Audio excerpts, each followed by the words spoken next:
एक गांव में गरीब सब्जी वाला रहता था जिसका नाम सुरेश था।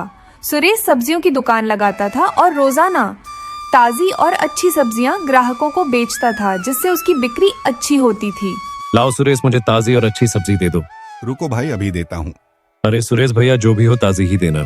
कैसी बात करते हो भाई, कभी मैंने खराब सब्जी दी है?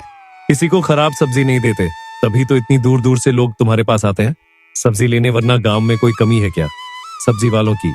ये लोग आपके लिए ताजा गोभी।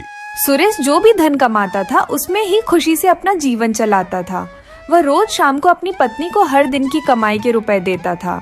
आज कितनी की कमाई हुई? ये लो, सारी सब्जी आज भी बिक गई और कुछ भी फेंकना नहीं पड़ा। सारी सब्जी बिक गई, तब भी सिर्फ 500 की कमाई हुई। तुम्हें तो खुश होना चाहिए। खुश? ये तो कल से भी कम है। ऐसे तो एक दिन ऐसा आएगा जब तुम खाली हाथ घर आओगे। ऐसा क्यों कहते हो? अब शांत हो जाओ सुहेल, सुन लेगा तो क्या सोचेगा? सुहेल सो रहा है, और अगर इतनी ही चिंता है तो ज्यादा पैसा कमाओ ताकि मुझे कुछ कहना ही ना पड़े। तुम्हें पता है, मंडी में सबसे ज्यादा सब्जी मेरी ही बिकती है और कमाई भी अच्छी ही होती है। ये ज्ञान मुझे मत दो। मुझे तो बस ये दिखता है कि आसपास सबके घर में मोटरसाइकिल है और एक हमारे घर में साइकिल भी नहीं है। क्या फर्क पड़ता है सीमा? हाँ, अच्छा खाना तो है ना हमारे घर। तो तुम खाओ, मैं चली सोने। सीमा, सीमा सुनो तो। अरे, और इतना कहकर सीमा सोने चली जाती है। सारी रात सुरेश परेशान रहता है और अगली सुबह फिर से दुकान लगाने चला जाता है, लेकिन इस बार वह मंडी में जाकर सबसे ज्यादा सब्जी खरीद लाता है। हमेशा की तरह एक बोरी की जगह वह सब्जी की 3 बोरी लेता है और दुकान पर सब्जी बेचने लगता है, लेकिन आज उसकी सब्जी कम बिकती है। आज कुछ ज्यादा ही सब्जी ले आया मैं, मेरी आधी बच गई है। आज यह बची हुई सारी सब्जी फेंकनी पड़ जाएगी। और बड़े ही दुखी मन से वह बची हुई सारी सब्जी फेंक देता है। उधर उसकी पत्नी पड़ोसन की बातें सुनकर जलन महसूस करती है। मेरे पति तो कह रहे थे कि कुछ महीनों में ही हम एक नई दुकान ले लेंगे, फिर हम दोनों दुकानों में काम किया करेंगे। 2 दुकानें? हाँ, और हम तो अगले महीने कार भी लेने वाले हैं। मेरी तो बचपन से ही इच्छा थी, अब जाकर पूरी होने को आई है। वाह, कार अच्छा है। और तुम भी कुछ बताओ। तुम्हारे जैसा कुछ मेरे जीवन में बताने लायक हो तब तो बताऊं मैं। क्यों नहीं सुना है? सारी मंडी में भैया जैसी सब्जी कोई नहीं बेचता, हर कोई उन्हीं के पास जाता है। खूब कमाई हो रही होगी भैया की। हाँ, खूब कमाई हो रही है। अब मैं चलती हूँ। सीमा नाराज होकर वहाँ से घर चली आ जाती है और दुखी मन से घर के बाहर बैठी रहती है। सुरेश घर पहुंचकर देखता है कि सीमा बाहर ही नाराज होकर बैठी है। सुरेश सुहेल को बाहर ही पकड़ लेता है। पापा, मुझे स्कूल में कलर्स लेकर जाने हैं, उसके लिए मुझे पैसे चाहिए थे। बेटा, आज रहने दो, मैं तुम्हें कल कलर्स लाकर दे दूंगा। ठीक है पापा, मैं अपने दोस्तों के साथ में खेल कर आता हूँ। सुहेल दोस्तों के साथ खेलने चला जाता है। सुरेश सीमा की नाराजगी को समझते हुए उससे पूछता है, क्या हुआ सीमा, बाहर धूप में क्यों बैठी हो? अंदर तो जैसे कूलर चल रहा है ना। अरे, ऐसा तुम क्यों कह रही हो सीमा? मैं सही बोल रही हूँ। सारी जिंदगी इस किराए के घर में रखने का इरादा लगता है तुम्हारा तो, लेकिन मेरा नहीं है। तो तुम रोज रोज नई नई परेशानी लेकर बैठ जाती हो। सब कुछ तो है, हमारे यहाँ है। क्या ही है यहाँ? ना अपना घर, ना अपनी गाड़ी, ना अपनी दुकान, ना कोई बड़ा काम धंधा। काम तो अच्छा है ही, और अच्छा चल भी रहा है। ये कैसे अच्छा है जिसमें कमाई ही नहीं है? क्या तुम नहीं चाहते कि हमारे पास भी खुद का बड़ा सा घर, बड़ी गाड़ी और दुकानें हो?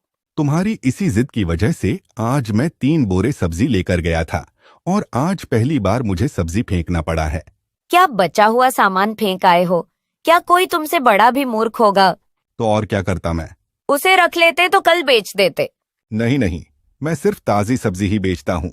बड़े आए ताजी सब्जी बेचने वाले, और किसने कहा था ज्यादा सब्जी बेचने को?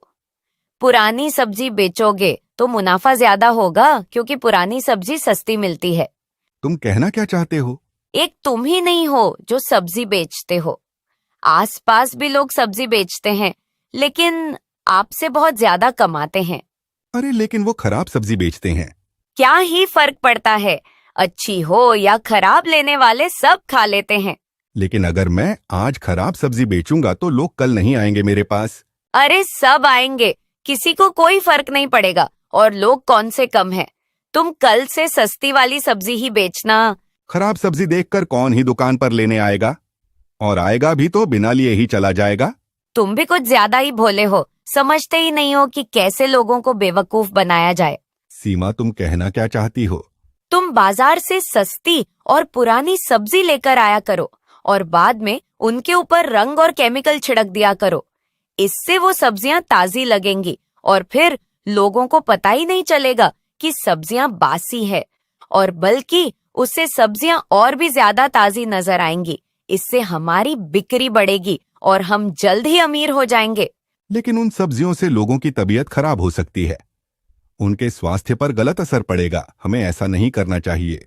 बाकी सब्जी वाले भी ऐसा ही करते हैं, किसी को कोई दिक्कत नहीं होती। तुम भी ऐसा ही करो। सुरेश थोड़ा सोचता है और फिर सीमा की हाँ में हाँ मिलाते हुए कहता है, हाँ, वैसे बात तो तुम सही ही कह रही हो सीमा। वो खराब सब्जी खाकर कौन सा कोई बीमार पड़ने वाला है, और धीरे धीरे तो सब बिकने ही लगेगा। हाँ सही है, तो बस कल से शुरू कर दो। लेकिन सीमा, मुझे लग रहा है कि यह लोगों के साथ गलत होगा। यहाँ लोग एक दूसरे के साथ गलत करके कोई चिंता नहीं करते हैं, सब अपने में मस्त रहते हैं। तुम भी मस्त रहो और यह सब सोचना बंद कर दो कि हम गलत कर रहे हैं। सोचो कि सब सही है। जब ऐसा सोचोगे तभी कुछ कर पाओगे। हाँ, लेकिन सीमा, हमारी वजह से किसी के साथ गलत ना हो जाए, वरना मुझे बहुत बुरा लगेगा। अरे अब कैसे समझाऊं मैं इस आदमी को? दुनिया में लोगों को बड़े बड़े अपराध करके भी बुरा नहीं लगता जितना तुम्हें इस छोटी सी बात से लग रहा है। कोई फर्क नहीं पड़ेगा किसी पर। हाँ, और तुम कौन सा लोगों को जबरदस्ती सब्जियां खिला दोगे? जिसे चाहिए वो लेगा, अगर सही नहीं लगती तो नहीं लेगा। कोई जोर जबरदस्ती थोड़ी ना होगी। हाँ, यह बात तो तुम सही कह रही हो। हम कौन सा किसी को मार रहे हैं? हम तो सब्जियां ही बेच रहे हैं। अब समझे कुछ?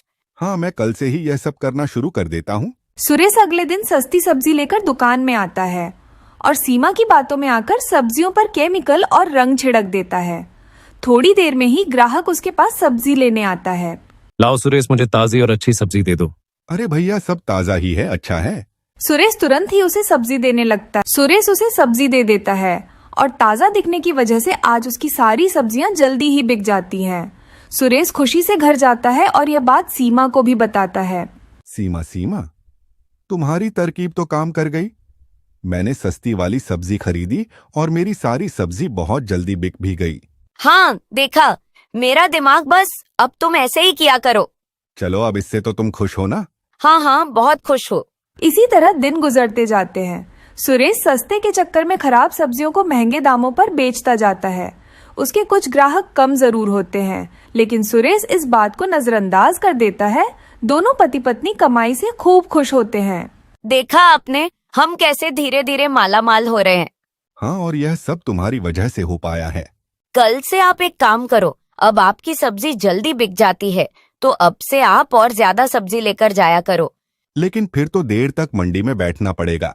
तो क्या हुआ, कमाई तो बढ़ेगी ना। और फिर आप बड़ी दुकान ले लेना और ऐसा ही और ज्यादा सब्जियां बेचा करना, जिससे धीरे धीरे हम ज्यादा कमाने लगेंगे और फिर मेरे पास भी सब कुछ हो जाएगा। और अगर सब्जी नहीं बिकी तो बची हुई सब्जी अगले दिन बेच देना। वाह सीमा, तुम तो बड़ी होशियार हो। और फिर दोनों हंसने लगते हैं। अगले दिन वीरू का जन्मदिन होता है और वह सुहेल को खाना खाने के लिए अपने घर बुलाता है। आज शाम को तुम्हें मेरे घर पर मेरे जन्मदिन की दावत पर आना है। मैं जरूर आऊंगा और तुम्हारे लिए भी कुछ तोहफा लेकर आऊंगा। इधर सुरेश की दुकान पर ग्राहक कम आने लगे थे और आज उसकी सब्जी भी कम बिक रही थी। सुरेश दुकान पर बैठा यही सोच रहा होता है। अरे, कुछ दिन से मेरी सब्जी कम ही बिकी जा रही है, कुछ करना पड़ेगा। खैर, ये सारी सब्जी तुरंत बिक जाए तो मैं अपने घर जाकर आराम करूंगा। तभी वीरू सुरेश की दुकान पर सब्जी लेने पहुंचता है। वीरू सुरेश से बहुत सारी सब्जी खरीद लेता है। सुरेश बहुत खुश होता है। अब शाम भी हो चुकी थी और सुहेल भी वीरू का जन्मदिन मनाने उसके घर पहुंच गया था। सब मिलकर केक काटते हैं। तब सुहेल वीरू से कहता है, वीरू, मुझे जल्दी अपने घर जाना है। ठीक है, तुम अभी खाना खाकर जाना। सबसे पहले ही सुहेल को खाना दिया जाता है। सुहेल भी जमकर खूब सारा खाना खा लेता है और वह अपने घर को लौट जाता है। रास्ते में सुहेल की तबीयत खराब हो जाती है। उसे अचानक खून की उल्टियां आने लगती हैं। वह बीच रास्ते में ही बेहोश हो जाता है। तभी वहां से घर लौटते हुए सुरेश की नजर सुहेल पर पड़ती है। सुहेल को सड़क पर पड़े देख सुरेश घबरा जाता है। वह तुरंत ही सुहेल को अस्पताल लेकर जाता है। सुहेल की तबीयत खराब खाना खाने की वजह से बहुत ज्यादा बिगड़ गई है। सुरेश गुस्से में हो जाता है। वह तुरंत ही वीरू को फोन करता है। वीरू, तुमने क्या खिलाया है मेरे बेटे को जो उसकी तबीयत इतनी खराब हो गई है? मैंने तो उसे घर का खाना ही खिलाया है। कहीं ऐसा तो नहीं कि उसने बाहर कुछ खा लिया हो। हम खराब खाना क्यों खिलाएंगे सुहेल को? और वैसे भी सभी सब्जियां मैंने आज आपके दुकान से ही खरीद कर लेकर आया था। सुरेश को याद आता है कि आज दोपहर में ही वीरू ने सारी सब्जियां उसी के दुकान से ली थी, जिससे तुरंत ही उसे इस बात का एहसास हो जाता है कि कैसे उसकी दी हुई सब्जियों की वजह से सुहेल की हालत गंभीर हुई है। वह वीरू से माफी मांगते हुए कहता है, वीरू, मुझे माफ कर देना और वो खाना और सब्जियां किसी और को मत खिलाना। और इतना कहकर सुरेश फोन काट देता है। सीमा बाहर बैठी हुई बहुत रो रही होती है कि तभी डॉक्टर बाहर आता है। डॉक्टर साहब कैसा है मेरा सुहेल? डॉक्टर उदास आवाज में उससे कहता है, सुहेल की हालत ठीक नहीं है। ये सब मेरी वजह से हुआ है। मेरी ही गलती है जो आज हमें ऐसा दिन देखने को पड़ रहा है। मेरे लालच की वजह से आज हमारे बेटे के साथ ऐसा हुआ है। बस मेरा बेटा ठीक हो जाए, अब मैं कभी लालच नहीं करूंगी। दोनों अपनी गलतियों को जानते हैं और उन्हें इस सब का बहुत पछतावा भी होता है। वह समझ गए थे कि लालच में आकर दूसरों का बुरा नहीं करना चाहिए।